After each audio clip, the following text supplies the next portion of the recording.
the guy came and found me and he said, "You didn't hear what I said, did you?" And I was like, "No." He said, "It never gets any easier. You just go faster." And I think there's a lot to be said for that in business as well. It never really gets any easier. You just get better and faster at it. Welcome to Be Bold Branding, where we discuss the power of differentiating yourself through your own unique story and standout personal brand. How do you decide on the pricing of your products and services? This is a hot topic for us coaches, consultants, and industry experts. That's why we've invited Robin Waite to the show today. Robin is the founder of Fearless Business and an expert on pricing. He's also a regular keynote speaker at business events and a best-selling author of several books, including his recent release, Take Your Shot. Let's find out how he works with his clients to double their income and their happiness while significantly reducing their client load. I can't wait to find out more. Robin, welcome to Be Bold Branding. I'm excited to be here. We're excited too, because this is an awesome topic, right? I mean, how to price things is so important. But before we get into that, tell us a little bit about you, your background, and then how you grew into being fearless. Well, my primary job is being a dedicated husband and girl dad. My girls are 10 and 8. My wife's taking them off to swim club this evening, so I've got free pass basically to come and have fun with you guys. So, Awesome. And then during the daytime, I'm a business coach, so obviously founder of Fearless Business. We help primarily coaches, consultants, freelancers to, as you said in your introduction, to ideally double their income with half the clients. And there's a specific process we take them through with that. And then one of my passions is getting on stage and speaking, as well as writing books as well. So tend to spend a lot of my time doing those sorts of things. And then little known fact, I've surfed 12-foot waves in Morocco, nearly died. And also I've been cycling down a categorized climb locally to me at 52.5 miles an hour on my push bike as well. So there is a little bit of a wild side to me too. I like it. Yes, I saw you surf, but 12-foot waves. Oh my God. Yeah. That's incredible. I got one successfully and the second one I didn't. And then that was the last time I surfed 12-foot waves. So I'd probably, Hey, Wow. 50-50, that's good, man. Oh yeah. 50-50 is still alive. I like it. That's right. And in extreme sports, one of our clients is a world record holding mountain climber. She's the first woman to climb the 7 second summits, which are the second tallest mountains on each of the continents. And she had a couple that she had to redo. So she can talk a lot about that pain and suffering, but also about that champion, right? And the champion is that's the rush we live for. That is it. And also you're cycling. So what I heard about you, Robin, before we get started in the rest of this, I heard you don't like going up hills, but you'll go downhill faster than anybody else. Well, yeah, I mean, there's a bit of extra momentum. It probably says something about my shape as a cyclist, but actually one of the best lessons I ever learned going up a hill was taught to me by one of my fellow club members, because I'd only just started riding and they all came absolutely herring past me going up these hills. And I think I had to stop 2 or 3 times. And I shouted up the road, I was just, "Oh, you're making this look easy." And he said something back to me. But when we got to the top of the hill, it's quite social. The guy came and found me and he said, "You didn't hear what I said, did you?" And I was like, "No."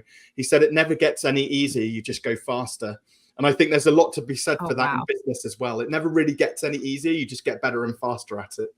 I love it. I do too. First takeaway, audience. What a great way to start. And speaking of, where did you grow up? And tell us a little bit about your life growing up, because a lot of times we look at the psychology of it all, Robin, is like, what about our childhood? And our childhood really just forms who we become as an adult. So tell us a little about that. Yeah, so I've always lived, or I grew up in the southwest of England, so a little place called Gloucestershire, which if you imagine a biscuit tin with a picture of England on it, that's pretty much like the countryside that I live in. And I've stayed in the area. A couple of times I've kind of moved away for a short period, but I'm always drawn back to here. Just the countryside's beautiful. It's very peaceful. My upbringing was a little bit hectic. So both my parents worked growing up. I was very fortunate, actually. They paid to go to a private school. In part, I think, because when I was 11, I was a bit smart back then. So I managed to get a scholarship. So it made it a little bit more accessible. But I had a really good education. But all through that, my parents are busy working. So I was either at school or I never got to really see my parents during holidays. And what it meant was, I suppose me and my brother had to be quite self-sufficient in terms of sort of survival during a 6-week summer holiday. And most of that was spent going on little adventures, across the countryside, into the woods, going out on our bikes and things like that, building dens out of bales of hay and fun things like that. And then eventually I started to discover this wonderful thing called money and jobs, and started doing things like paper rounds. For 4 years, I used to deliver on one of the longest paper rounds in my town. And I'd be up at 5 a.m., do my round, which was about 90 minutes, nearly 2 hours. And then I'd get on the school bus, go into school, do that all day. And then I'd be home at 7 o'clock having to do homework and stuff. So I think I already had this like work ethic kind of drilled into me.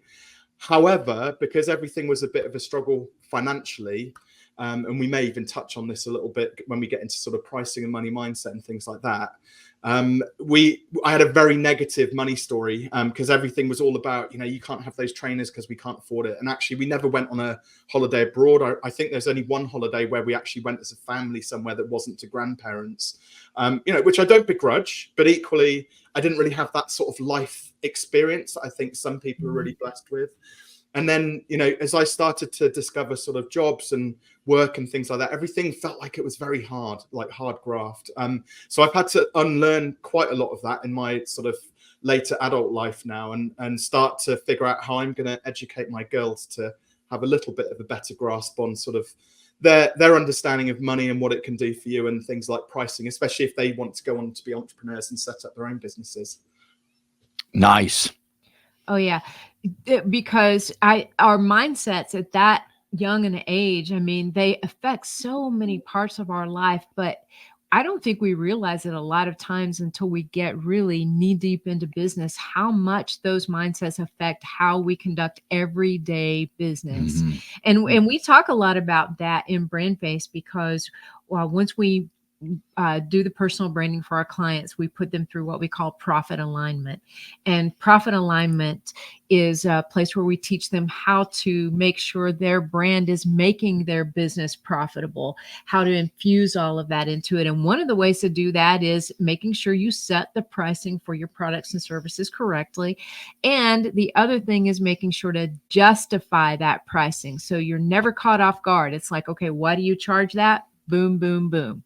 So that's the first place I want to go with you, Robin, is like, how do you teach people how to price their programs, products, and services? And then how do they justify that? Yeah, great question. And it sounds like we've actually got a very similar process, albeit I call it goal-focused pricing. So we start with the end in mind, and then we reverse engineer that to figure out what's the right amount of pricing to charge. And there's always two levers which I'm looking at. So supply and demand levers, and they're all pricing, supply and demand, they're all linked. So simple example of this is, imagine if you've got a business owner, and we'll keep the numbers nice and simple. They want to earn $100,000 a year from their new business, which they've just started out. And then you might ask them the question, well, what do you think, if you hadn't met me, if you didn't know what we know about pricing, how much do you think you might charge for your products or service that you want to sell?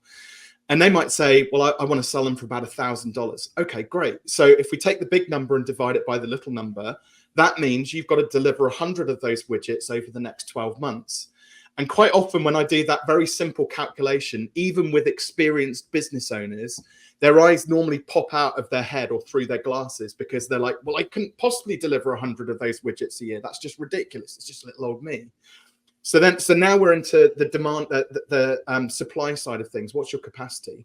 So, okay, if you can't deliver 100, how many realistically do you think you could deliver over the next 12 months?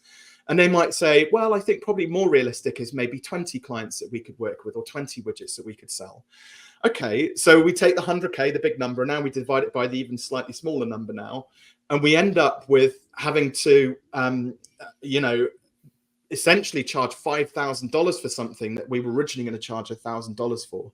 So that immediately gives us that sort of stress test of where are we at with our pricing? Is it roughly right? And we're focusing really on supply, because there's no point in, if you can't supply any more than that thing, it's just going to make life difficult for yourself. That's why fewer clients is often better, because it gets you to your goals faster. So, and then the next thing we look at, we stress test the 20 as well. So we'll also look at demand. Well, are you able to stimulate enough demand, marketing and sales wise, to get those, and then we alternate now, we go off into a slightly different conversation about sales and marketing and things like that. Because again, people might go, well, 20 is great, I could deliver that, but actually I can't create enough demand for it. I don't have enough customers for that. And then that might increase the pricing ever so slightly more. So let's say, for example, if they could only get a client a month, well, you're probably looking at somewhere close to 10K for that product or service that was originally 1K. And I'm not a big fan of just, 10xing your price and then not adding any extra value in it. So I always say, it's linked to that, what I call the sales cycle of doom. Okay. So when you're like trying to deliver too many products and it's too frenetic, you go sell, deliver, sell, deliver, sell, deliver, sell, deliver, sell, deliver. And you go around and then you like take a holiday, or maybe you get sick or something. And then you like, right, take a deep breath. Then you get back on the horse again, sell, deliver, sell, deliver. So sales cycle of doom, right? If you're just not pricing strongly enough. But the moment you increase your prices, well, now you've got more time to deliver a better quality product or service that on the back end makes a little bit more money as well as the front end, which then makes you more referable because you're doing more now, you can deliver better quality product service, you get better results for your clients, which is the most important thing around the value proposition. And then from there, you make a bit more money and then you get referrals and your reputation grows because you're delivering a better service all round. But you notice it gets very calm, it slows down a bit. We can actually do much more work and much better work for our clients and customers. So I'm a big fan of, like, in that process of slowing down and getting more time, how can we stack value into this? Most importantly, though, so that we can attach a much better result or outcome for that product or service we're delivering. And I think that the danger for a lot of businesses these days is because they're in that sales cycle of doom, what they're actually focused on within that cycle is, what's in it for me? I need to sell this product so I can put food on my table and pay my mortgage. And the business owner's making it all about them. Right. But actually, as we know, the most important person in any business is the customers that are sat across the desk from you, and delivering those remarkable results. And actually, even, dare I say this, maybe if it's not best fit and if you can't get those results, actually you say no to that client, because otherwise that could potentially damage your reputation.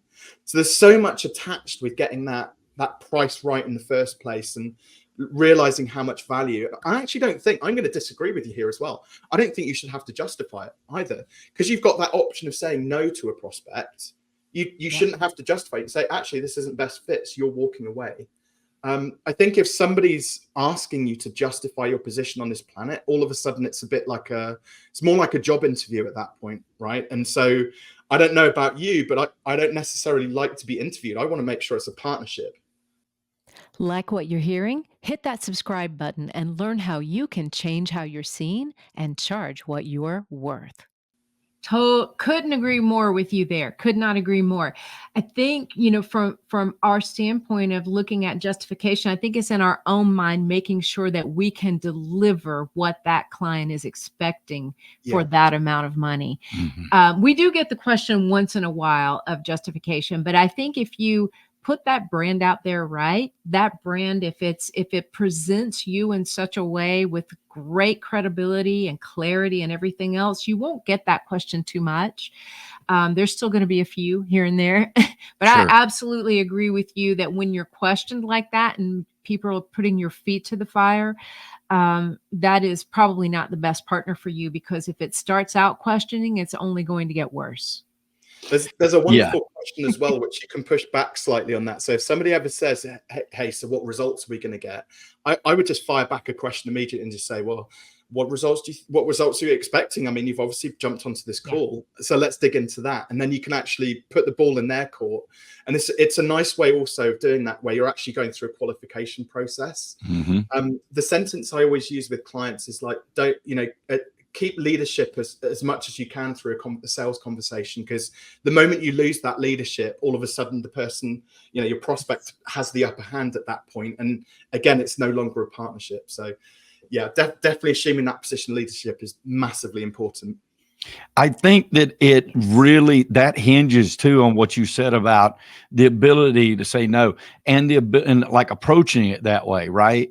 Because you're always going to have this pressure of the bills, right? You're always going to have the pressure of marginal cost for growth. You're always going to have there's always going to be that looming beast around you, right? No matter where we are. And I've worked with people who deal with dozens of numbers and several commas in their budgeting, as well as when I started out and remember the first comma I got in my bank account, right? But I found that it's always the same. And so you cut that away, you set it aside. And like you said, you approach every potential client like, is this going to be a fit?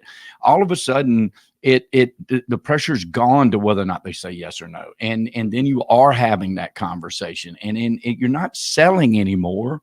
You're literally having a conversation. Sometimes it works out, sometimes it doesn't. But high pressure sales, we're not good at it. We don't like it. We've never done it. I don't like to be pushy. If you need another week to decide, if you need a year to decide, we're still going to be here, right? But approaching that, I think, is really a good point, and it helps you keep that leadership, don't you think? Yeah, 100%. I think there's something as well which goes alongside this, is like what are the drivers for business owners to almost get a bit desperate for the sale, and how can we prevent that? I know, businesses starting out, it's going to be challenging because you've got to build up that float in order to kind of take the monkey off your shoulder. Who's kind of chirping away saying, you've got to make the sale, you've got to make the sale. But what I normally recommend is get into positive habits around savings as business owners, and make sure that you've got 3 to 6 months worth of operating expenses saved up. Because if you're sat opposite a prospect and having this conversation, but you've got 100K or 200K sat in a rainy day fund, that there's less pressure on you to actually have to convert that. And you're going to it's not even about coming across as more genuine, just genuinely, it's going to be a conversation which is like all about best fit. And if the answer is no, and they have to walk away, well, it's okay, because we've got a rainy day fund. We can be patient and wait for the next client to come along. Mm-hmm. And it's interesting. There are a lot of business owners who bandy around their turnover as like a badge of honor. They've got their stripes because they're a 7, 8, 9-figure business owner. Just great, like good for them. I am far more interested in profitability and, most importantly, cash, because there's lots of businesses that are rich on paper, profit and loss, but actually they've got $0 in their bank account. And, there's always this air of desperation around every activity that they do. And then, from a marketing and sales perspective, whereas, pricing wise as well, and this again, it comes back to pricing. When you set your prices, so let's use the example I started off with. If you get a 10K product, again, hopefully you could have a model where people pay 10K up front for that, in which case you've like perfected the cash engine, and you can collect on it. There's a mistake which a lot of service providers use, which is around retainers. So let's say they have like I'm going to have to do some rounding here, but let's say it's a 10-month retainer for 10K. They'll do $1,000 a month, so they'll just spread it out evenly. But the challenge with that is that, one, you've delayed cash flow because it's just spread out over 10 months. You can't access it, you can't use it. So on paper you're rich, but actually in your bank you're not so rich. And also there's this psychology, even where somebody's spending $1,000 a month or $10,000 or even $100,000 a month and it's regular, there's this tendency for people to treat it like a Netflix subscription. So when the going's good, they'll cancel because they're like, well, I don't need you anymore. When the going's bad, they'll cancel because you weren't helping us anyway. Right. So we don't want that Netflix style psychology around it. So a 10K offer, it's much better if you, for example, again, I'll try and keep the math simple, but if you did 5K up front out of that 10K gig and then 10 installments of $500, well, you've got a bulk of the cash up front. Normally, a lot of businesses have work that's front loaded. And then the client's kind of happy to carry on because, well, if they leave, they're saying goodbye to the vast chunk of money which they've committed. So they have a much higher chance of sticking around till the end of whatever it is that you're delivering. And the beautiful thing about that as well is we then shift from the front end product, the upfront purchase, into then building up customer lifetime value. So having, maintenance fees, retainers and things like that. Now the client's anchored into $500 a month for something. And provided you're still delivering a good quality service, now you've also got their trust because you've worked with them for 10 months and got them the result, hopefully. They're more likely to stick around on that recurring. So that there's like, you can build in really positive cash flow cycles into your products if you're smart. And that cash, so a lot of the businesses I work with now, when we get them into a point whereby the retainers is like covers their day-to-day running of the business. Then when they get these big chunky bits of cash in from new clients, they can just sideline all of that into a rainy day fund, or look at strategic things to then reinvest it into. And they're the businesses which are the most successful, where they've mastered cash flow and cash retention. Yeah, I love it. Yes. I love it. And wouldn't you say that the key component of that is niching down? You probably have a lot of clients that have a lot of products, like, because we tend to do that, right? Authors, speakers, content creators, and they tend to like, well, I got this book, I got this podcast, I got this program, and I got another program and another program. Is that part of what you do too, is helping them? Okay, we need to really perfect one that we can hammer home with that high cash ticket price. Then we're going to add in these others later. Yeah, 100%. It's, I always, the phrase, because like niching, a lot of people they look at pure demographics, right? Market niche, and then they think they're really clever and leave it there. But actually, if you start to go a couple of layers deeper than that and look at psychographics, where does your ideal audience hang out? And then identity, like who are your people? And then product wise, we're then talking about finding that one product, knockout product that, delivers just remarkable value to your audience. So what we're looking at, and the phrase I always like to remind people, is do one thing really well for one specific type of client. And then of course you get known as an expert for doing that one thing really well. And again, that adds to the referability. There's also this thing around when you get into doing that one thing really well for one specific audience, you can then start to introduce systems and processes. It becomes like a factory, a conveyor belt of just being able to deliver the same remarkable outcome, on a repeatable basis, so that it makes things far more predictable, both for you and also for the clients as well. Because there's nothing worse when you probably get this quite a lot, that it's a swear word at Fearless HQ when somebody says it depends, right? Because what it depends is code for us. There's too many variables in our business where everything's out of our control, and we kind of wing it and make it up as we go along. And we hope that things will work out in the end. But you do one thing really well for the same specific client. It's like an iPhone. Imagine if every single one of these was custom, right? For every client that they sold one of these to, they wouldn't be able to deliver that many, right? But they design one phone that does multifunctional because of the software, and then it goes into a factory, and then they add bits on, and then it comes out the same awesome product at the end of it for each and every person, right? The best businesses, I hate to say it, are really boring businesses, because they just do the same thing over and over and over again, and they get really good at it. Yes. Excellent point. That is so true. Oh my gosh, Robin, I wish we had more time with you today. Maybe we'll have you back on again. We would love that if you'd be willing. Absolutely. Yeah, I'd love that too. Yes. So did you have any final questions for Robin? No, because we could go on forever and ever, but I really like the value that you brought already in helping to, and I hope that the listeners, even if it's one listener, needed to get that, to take those takeaways on it, because it's two things are clear. First off, everything you said needs to be implemented for people. And then we need to have you back, because I know that there's a lot more there too. Yes. But love the way you articulate things. Tell us something, Robin. I'm going to switch right here just a minute here. I see in my notes right here, you hold a Guinness World Record for participating in something. What is that? It's the largest network. Do you want to see it? I've got it. Yeah. Absolutely. It was the largest speed networking event. There were 487 people who took part in it. So I still have it. There's pride of place over there.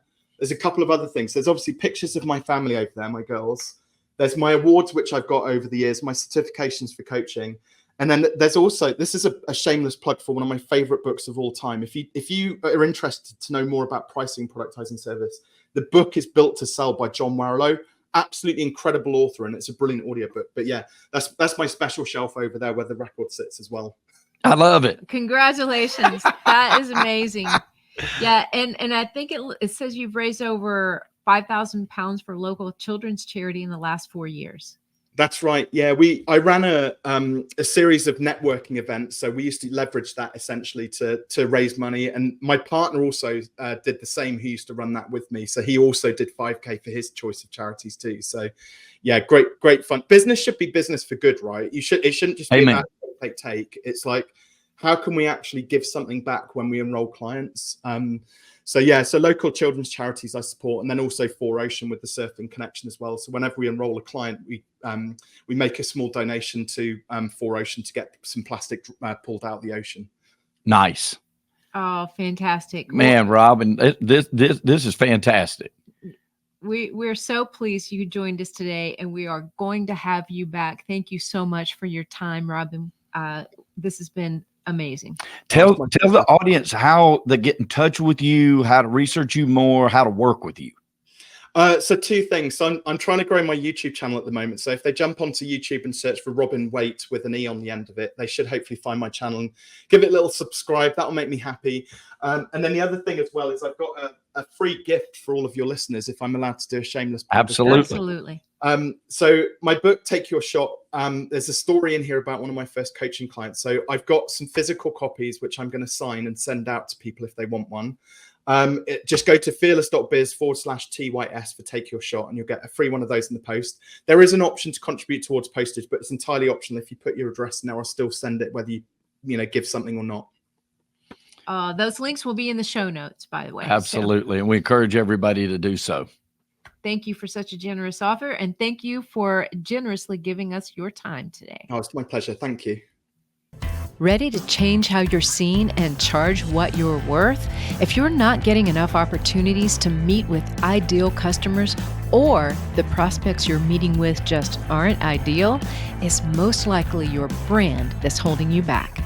So if you're a coach, consultant, or expert who is on the rise, you need our ultimate guide to a freedom-based brand.